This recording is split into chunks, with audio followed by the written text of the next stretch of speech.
bienvenue à l'émission internationale Vue sur le jazz. Je m'appelle Colette Schreibert, Coco pour les intimes. Pour moi, ça jazz du côté Montréal-Québec. Hey, bonjour, Christine Marion, de la belle ville d'Annecy en France. Vous savez quoi? Je suis la jumelle de Coco. Et pour moi aussi, ça swing grave.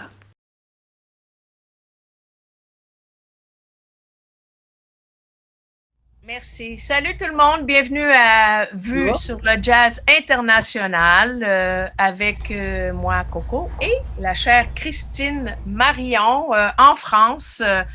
Alors, aujourd'hui, on a l'honneur et le plaisir de recevoir trois des membres du groupe L'Abîme, qui est, je crois, en quelque part, le bébé de Jonathan Turgeon, le pianiste et compositeur. Salut, Jonathan. Allô, allô. Ça va bien? Oui, c'est un bébé adopté par le groupe. Après, on a le contrebassiste Hugo Bloin. Salut, Bonjour. Hugo. Salut. Et le batteur Jean-Philippe Godbout. Allô. Super. Alors voilà, c'est à toi, Christine. Je te laisse l'honneur de poser la première question. Première question, eh bien, alors moi j'ai écouté donc l'album, c'est Coco qui m'a parlé de vous, et puis j'ai dit, écoutez, je lui ai dit, écoute, je veux bien participer à cette entrevue, parce que si je dis interview, je me fais gronder, il faut dire entrevue, surtout, d'accord. Alors moi, au Québec, hein? Ouais, moi j'ai faut choisir ses anglicismes. Voilà, j'ai des questions assez musicales, quoi. Alors d'abord, je voulais poser une question à Jonathan, mais bien entendu, comme vous êtes en trio, il y a une grosse cohésion, vous pouvez tous répondre. J'ai trouvé, quand j'ai écouté l'album, pourquoi, Jonathan, j'ai trouvé qu'il y avait beaucoup de segments collés les uns par rapport aux autres. Il y avait et toujours avec derrière un backline comme ça, avec des nappes. Voilà. Est-ce que c'est un style? Est-ce que c'est de votre génération? Est-ce que c'est ça fait comme des strates, comme ça, la musique. Ouais. Tu peux m'expliquer ça? Moi qui suis moins moderne, mais qui aime quand même le jazz moderne. Oui. Mais dans le fond, on voulait un peu s'éloigner de la formule traditionnelle de thème, solo, thème. On voulait avoir quelque chose de peu plus où justement les frontières sont moins claires, parce que les choses se chevauchent. Les solos, les thèmes, les grooves et tout. On voulait aussi beaucoup laisser d'espace à tous les musiciens dans le groupe pour pouvoir s'exprimer. Donc ça fait peut-être cet effet de stratification-là, justement. C'est probablement aussi des influences modernes, là, des choses comme Avishai Cohen ou de la musique classique que j'écoute beaucoup et qui m'a influencé pour cet album-là, qui ont probablement influencé ce genre d'approche-là, de son-là. Les garçons, si je vous pose une question, moi je suis plus âgé que vous, si je vous dis, dites-moi la différence entre le jazz moderne, le jazz actuel et le jazz contemporain. Éclairez-moi les garçons, les boys. Qu'est-ce qu'une question piège?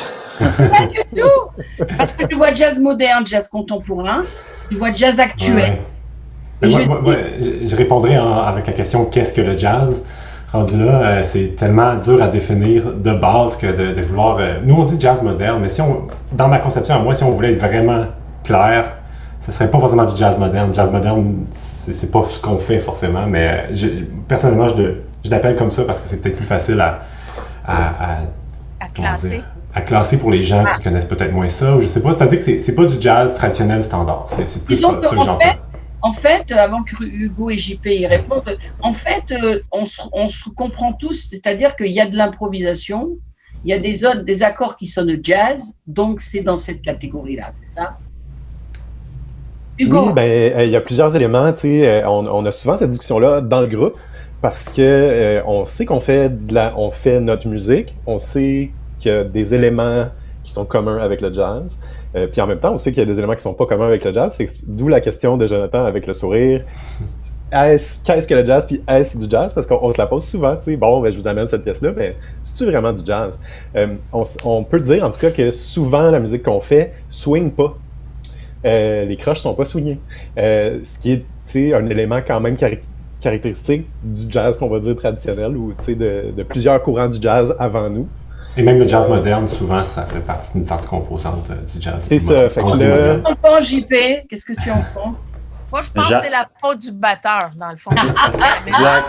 Toujours la faute du batteur. C'est lui qui va dire si ça swing ou pas, la toune. Ouais, c'est en plein ça. C'est sûr qu'on se laisse bercer par nos influences, hein, tu sais. Moi, j'écoute beaucoup de musique pop, beaucoup de rock, fait que ça teinte le jeu, hein. Fait que c'est sûr que j'ai mon rôle à jouer dans cette question-là, là. Dites donc, les gars, vous êtes tout jeunes, tout beaux, plein de vie. Le culte, les temps crépuscules, l'abîme, perdu dans les bois. Waouh, c'est un peu noir l'histoire. Non mais, on a adoré, mais pourquoi ces thèmes-là? Mais il y a un peu J'avais la même question. Oui. On se fait poser la question souvent dans les titres, Ouais. du moins, il y a une certaine, un côté sombre. On a essayé, avec la musique n'est pas forcément sombre, il y a beaucoup de contrastes là-dedans. Puis aussi, on a essayé de pallier à ça avec le visuel, avec d'autres éléments comme ça. C'est comme si on regarde la pochette que je n'ai pas proche de moi, mais qui est vraiment quelque chose de coloré, de vivant. Donc, on a essayé d'avoir cette dualité-là parce qu'il n'y a jamais d'ombre sans lumière et vice-versa. C'est un petit peu cliché, disons, là, mais c'est un peu vrai aussi dans cette musique-là, je dirais. Les titres peuvent paraître un peu sombres, là, mais... La pochette est jolie, hein? Merci. Extraordinaire. Coco du design. Hein? Qu'est-ce que tu penses du design? C'est pas mal.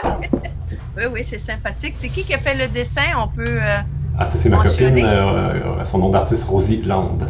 En plus, les copines sont designers. Ah, c'est pas mal. Ben, ça accompagne la démarche de Jonathan depuis le début du trio. Dans le fond, on l'a mentionné un peu comme par la bande. Là, ça fait 10 ans qu'on joue ensemble avec Jean-Philippe et Jonathan. Puis au départ, dans ce qu'on appelait le trio Jonathan Turgeon. Oui, Puis, pourquoi vous avez changé le nom en ajoutant Ben, deux je vais y membres? venir en le faisant. OK. On a encore les bruits de rue de quelqu'un. Hein. Si j'ai des fenêtres fermées, c'est les motos, je peux rien y faire. Ce sont maintenant des motos internationales. Ouais. C'est urbain notre affaire.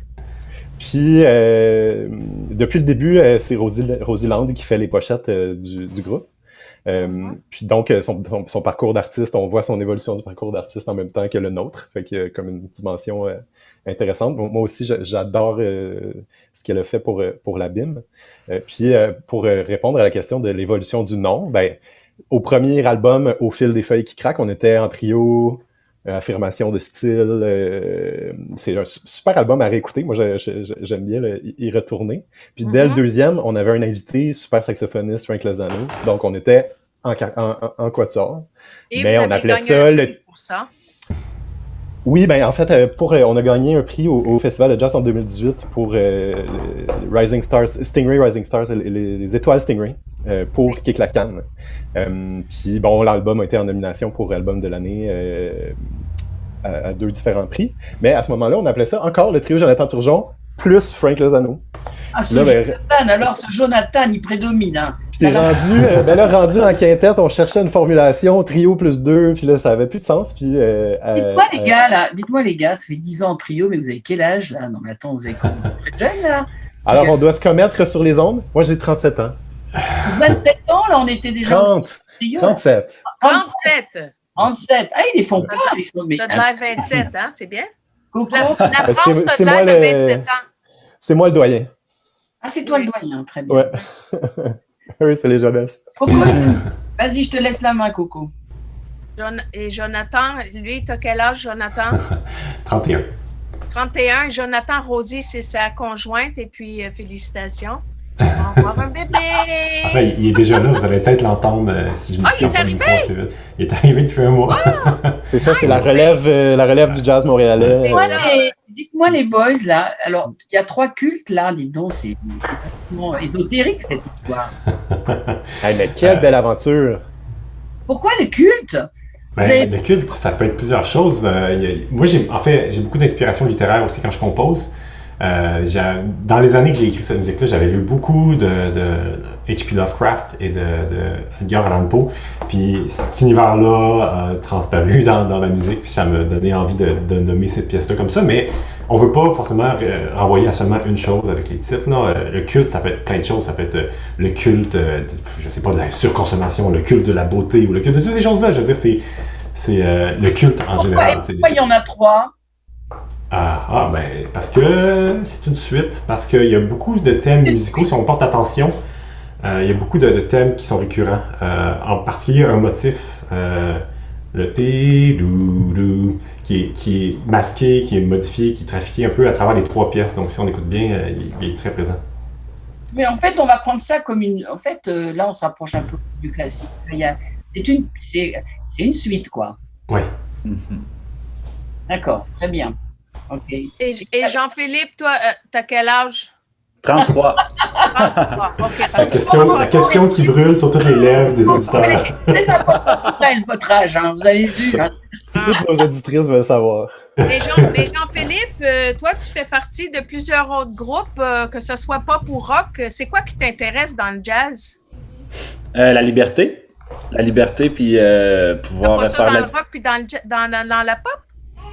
Ben, à la création, oui, mais après, c'est un peu plus. On est un peu plus confiné dans la pièce, là. Okay. Mais ça, la liberté, puis de pouvoir jouer avec mes amis. Ça, c'est comme de pouvoir continuer à jouer de la musique avec Jonathan et Hugo. Dites-moi, les gars, elles sont où vos influences rock, là? J'ai pas entendu trop de rock. Ah, par contre, j'ai entendu un truc intéressant. Il y a vachement de. Il y a un morceau dans Requiem où il y a vraiment une opposition de son. C'est-à-dire qu'il y a une légèreté qui arrive au piano au milieu du morceau et derrière à la batterie, c'est quand même très appuyé. C'est là le rock? Ouais, le backbeat. Le beat, il est. Le copain, Jonathan, il est too light. Et là, à la batterie, 1. Ouais, exact. Ben, c'est ça le trio Jonathan Turgeon depuis son inception. Puis, je dirais que le Culte 3 est assez rock à mon oreille aussi, là, mais peut-être que. Et dans le fond, c'est toujours le défi dans la communication de mettre dans très peu de mots qu'est-ce qui transpire de la musique. Quand on dit jazz, pour bien des gens, l'image qu'ils se font, c'est pas le son de la musique qu'on a. Donc, comment leur dire qu'il y a des endroits où il y aura toute la planification et la finesse du classique, les harmonies d'une telle époque. À d'autres endroits, on aura le magnifique chaos organisé de l'improvisation. Et à d'autres endroits, on va se faire aller la tête comme ça. Puis, on va avoir envie, tu sais, d'en dîner un peu.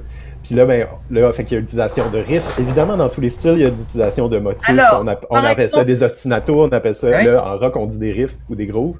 Il y a ça dans tous les styles qu'on mentionne, mais c'est une façon facile de dire, bon, ben, il y aura des endroits où l'air d'aller sera plus remis de l'avant, devant la mélodie ou devant l'harmonie. Tu sais. D'après vous, dans ce jazz moderne, bon, il y a beaucoup de groupes, mais si vous deviez parler de vous, c'est bien les musiciens qui parlent de temps en temps.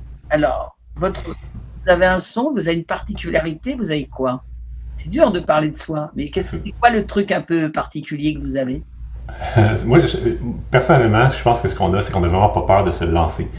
Depuis le début, j'ai l'impression qu'on se garoche, comme on dit en bon québécois. Là. On se lance dans la piscine, peu importe la température. À chaque fois qu'on joue, en fait, puis on n'a pas peur de le faire en studio, même si, évidemment, en spectacle, on se laisse plus aller généralement, mais c'est quelque chose qui nous caractérise. Fait que des fois, ça marche, des fois, ça marche pas, mais ça y a tout le temps quelque chose d'excitant là-dedans.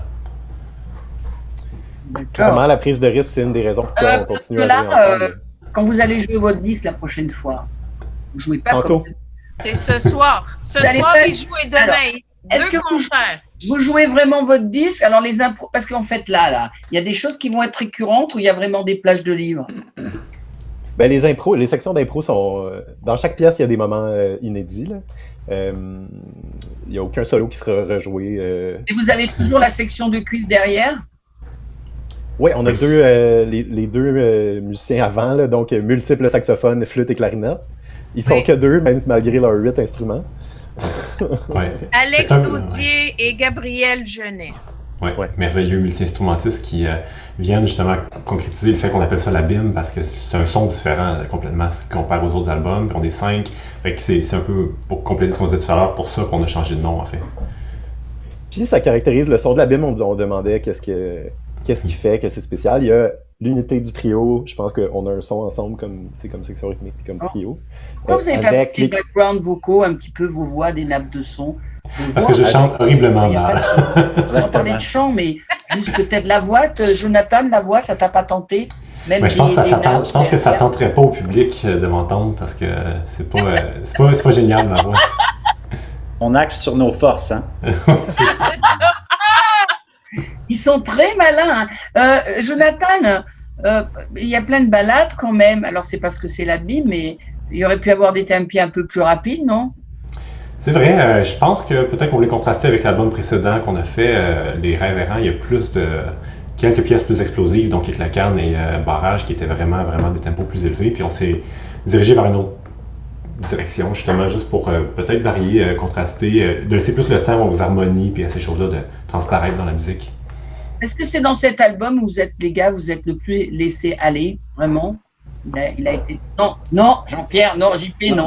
Jean-Philippe, non, je crois pas. Je pense on a beaucoup travaillé sur le nouveau vocabulaire qu'on devait développer pour rendre cet album-là, mais au final, on se laisse aller, mais je pense que c'était peut-être un des albums les moins naturels parce qu'il y avait beaucoup de travail au préalable à faire. Donc, je pense pas qu'on se soit vraiment laissé aller comme les autres albums.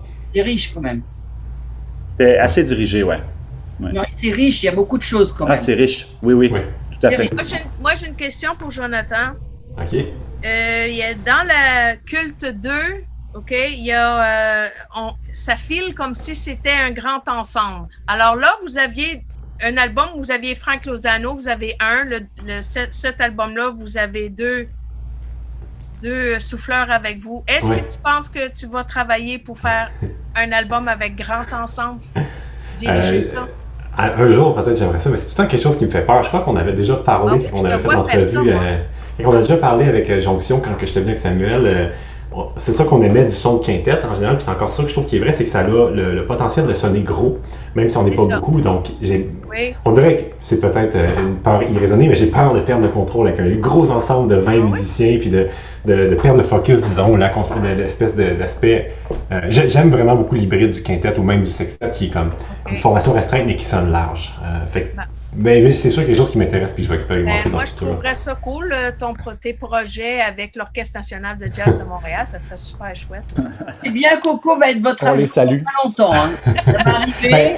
Mais comme je disais, notre plus grande qualité puis notre plus grand défaut, c'est qu'on se pitch. Fait que si on me l'offre, je vais me pitcher même si je sais pas si ça va être bon. C'est ça, exactement. J'ai relevé à un moment sur présentation de la BIM une phrase en disant une aventure suspendue dans le temps et au caractère cinématographique. Oui. Alors, ça vous a plu? Oui, ben, je pense que c'est parce que, comment dire, il y a beaucoup d'influences de musique classique, il y a beaucoup de choses qui m'intéressent dans la musique de film, le lien avec les images et la musique, même si c'est pas relié à un film, cet album-là. Moi, quand je la compose, il y a des images qui me viennent en tête, puis j'entends beaucoup de gens qui l'écoutent qui me disent qu'ils ont aussi un film ou une trame narrative visuelle qui se fait dans leur tête en l'écoutant, donc c'est pour ça qu'on le vend un peu comme ça. D'accord. C'est sûr que c'est un lieu commun pour décrire la musique instrumentale, de parler d'aventure cinématographique, là. Mais en même temps, il y a des choses qu'il faut dire pour que les gens l'écoutent, ce satané disque. Fait que, effectivement, il y a des longues pièces avec un développement sur plusieurs minutes. Je crois que c'est assez propice. Je suis intéressé aussi à il y a une énergie ou une ambiance dans ce disque-là qui est un peu en lien avec les influences que Jonathan mentionnait sur la science-fiction ou le Lovecraft puis Poe, qui sont des univers un peu glauques, mais parfois un peu atemporels. Pour moi, il y a quelque chose de rétro-futuriste dans l'univers de l'abîme où on est un peu cyberpunk s'il avait fallu mettre un film là-dessus. Puis moi, c'est ça le film que je Philippe aurait aimé ça. Cyberpunk un petit peu plus, hein? Ouais. Quand vous êtes en concert pour présenter cet album, c'est ça? Oui. Ce soir et demain, oui. Alors, si vous présentez 8 morceaux, c'est tout? Que l'album? Même pas format réduit. Ce soir, on fait 30 minutes de musique. C'est un peu. Format réduit. C'est pas évident. Dans le sens où justement on fait que 30 minutes de musique, on n'a pas le temps de faire tout l'album. Ça? Et ça s'appelle une première partie. Hein. Fait qu'on a la chance. Quoi, alors? On a la chance d'ouvrir pour. On a la chance d'ouvrir pour Mackie Lavender, qui est un autre artiste montréalais. Donc, on va jouer au MTLUS aujourd'hui puis demain à l'Impérial à Québec. Fait que là, en 30 minutes, on fait une sélection, un best-of de la BIM, mais en cherchant à quand même présenter l'univers. Fait que vous nous demandiez qu'est-ce qu'on jouerait? Oui. Je pense pas, on pourrait pas le dire, je pense pas qu'on devrait dire toutes les pièces, mais moi, je peux dire déjà, là, un élément qui m'intéresse le plus, c'est on choisit de commencer avec le culte 1, qui est comme l'anti-tune pour commencer un spectacle. L'anti-façon de faire. Très lente, glauque. On installe l'univers. Si vous n'êtes pas avec nous, là, c'est pas là. Puis après, là, ça va en montagne russe. En une demi-heure, on va aller. On va visiter. Combien de disques en trio avant? 2. 2. Ouais. En combien d'années? Là, ça va faire 10 ans, un peu plus même. Ça fait 10 ans qu'on joue ensemble, mais le premier paraissait en 2015, Au fil des feuilles qui craquent. C'est toujours des titres compliqués. De Jonathan, ce sont les titres de Jonathan. Au fil des feuilles qui craquent, les 2015, et Les rêves errants en 2017. Vous avez d'autres groupes? Vous jouez dans d'autres groupes, tous les trois? On joue tous dans de nombreux autres groupes. Ils sont dans mon groupe également de jazz vocal qui s'appelle Charbonneau ou Les valeurs à bonne place, où on a créé des chansons à partir d'une commission d'enquête sur un scandale politique ici, qui s'appelle la commission Charbonneau. On prépare un deuxième album cet été. C'est un des projets qui nous réunit. Tu as pris tes copains dans tes autres groupes aussi? Je les engage en studio quand c'est possible. Mais ouais. Donc j'allais juste l'écrire rapidement. Là. Moi aussi, je joue dans plusieurs groupes montréalais, mais c'est ça. On n'arrive pas nécessairement à participer au groupe de chacun tout le temps, là, parce que Hugo, lui, est beaucoup aussi dans la musique traditionnelle, quelque chose que je fais pas beaucoup. Puis vice-versa là, pour les différents styles. Donc, des fois, c'est un peu plus compliqué. Fait que c'est un bel endroit pour se rencontrer, notre groupe, en fait. Qui c'est qui fait du rock and roll, en fait, tous les trois? Et surtout Jean-Philippe. Je nominerais Jean-Philippe à la barre du rock. Jean-Philippe fait partie d'un super groupe qui s'appelle Gasoline. Qui se qualifie les sauveurs du rock, d'ailleurs. Exact. Et Jonathan, tu penses à faire un album solo ou pas? Un album solo, c'est quelque chose que j'aimerais faire. En ce moment, j'ai pas le temps, mais c'est quelque chose que j'aimerais faire éventuellement, c'est sûr. Mais ça me fait quand même de la peine de laisser les autres derrière. Ça sera peut-être pas, je vais peut-être la reporter plus tard, ou le faire en même temps que j'en fais un autre pour être sûr. Non, mais c'est quelque chose qu'on fait quand on est vieux, là, l'album solo. C'est vrai. Il est rendu vieux, il y a un enfant, là, il va avoir tout le temps. Non, mais tu sais, solo piano, là, faut qu'il y ait de la maturité avant qu'on veuille l'écouter tout seul. Là. C'est vrai. Coco, tu m'as fait découvrir, en tout cas, déjà, ça c'est sûr, un vrai trio. Hein. C'est important, le quartet est important, mais le trio en jazz, c'est très fort. Oui, c'est important. Sur les A4, on s'arrange. À 3, c'est 3, quoi. C'est la base du jazz. 3, c'est fort, je trouve, la relation triangulaire comme ça. Oui, il y a quelque chose là-dedans, là, oui. Donc là, vous êtes sur toutes les plateformes, vous avez inondé toutes les plateformes. Oui, le plus possible. Ils sont sur Bandcamp. Ça compte sur Bandcamp. Oui, moi j'adore Bandcamp parce que j'aime bien que l'argent aille à vous. Sinon, alors on va tout les nommer. La folie de Amazon, leur album aussi est sur Amazon. Donc, tous les liens sont sur le site web. Les liens sont sur le site web de l'ABIM, labim.ca. On est sur Spotify, sur Amazon, sur Google, sur Deezer, on est partout. Il faut chercher l'ABIM. Probablement qu'en même temps, ça va sortir des albums mélancoliques de chansons et des terrifiants albums qu'on ne connaît pas, perdus dans l'abîme du temps. Mais nous, c'est celui avec la jolie couverture rose. Bon, alors moi, j'ai une dernière question. Chacun séparément, quand même, on a une émission très modeste, mais on fait pas mal de choses sur le jazz international. Est-ce que chacun à votre tour, vous pouvez me dire si vous avez, voyagé autour du monde avec la musique? Allez-y.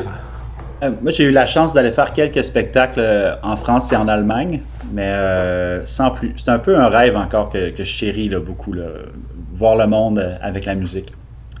Donc, le futur. T'es venu en France? Tu es venu sur Paris ou en province? Paris, ouais. Ah oui. D'accord, ok.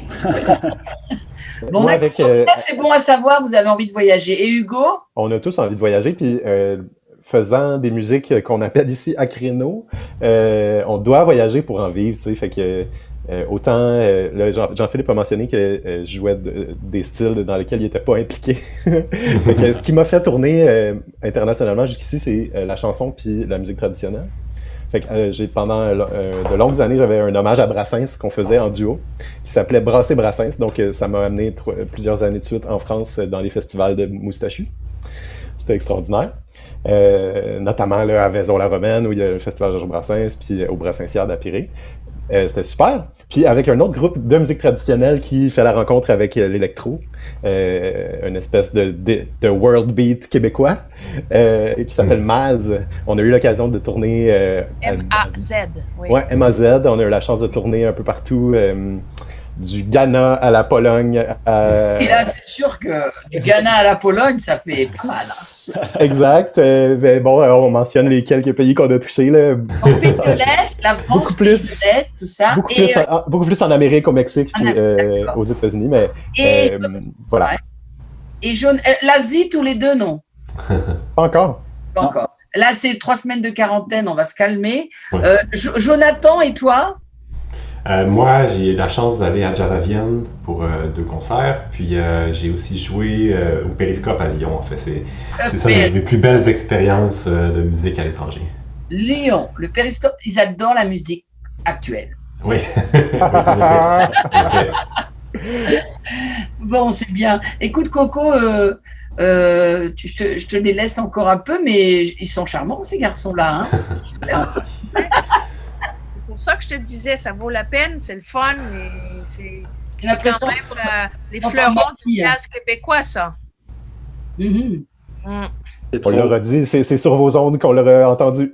Bon, c'est ça alors. Donc, un album, je veux dire, pour ma part, qui interpelle, qui a fait que je vous ai posé quand même pas mal de questions et vous avez répondu à mes questions. Donc, je pense que les gens, ils vont aller écouter ça, quoi. Ah oui, c'est ça. On les invite d'ailleurs à aller faire un tour. C'est ça pour vous, hein. On a un autre travail à côté, hein. Alors, sur ça, on va vous souhaiter une belle après-midi et 2 super concerts pour vous. Puis j'espère que votre calendrier va se remplir par la suite parce que ça vaut vraiment la peine. Merci beaucoup. Merci beaucoup. Merci. Merci. Bye-bye.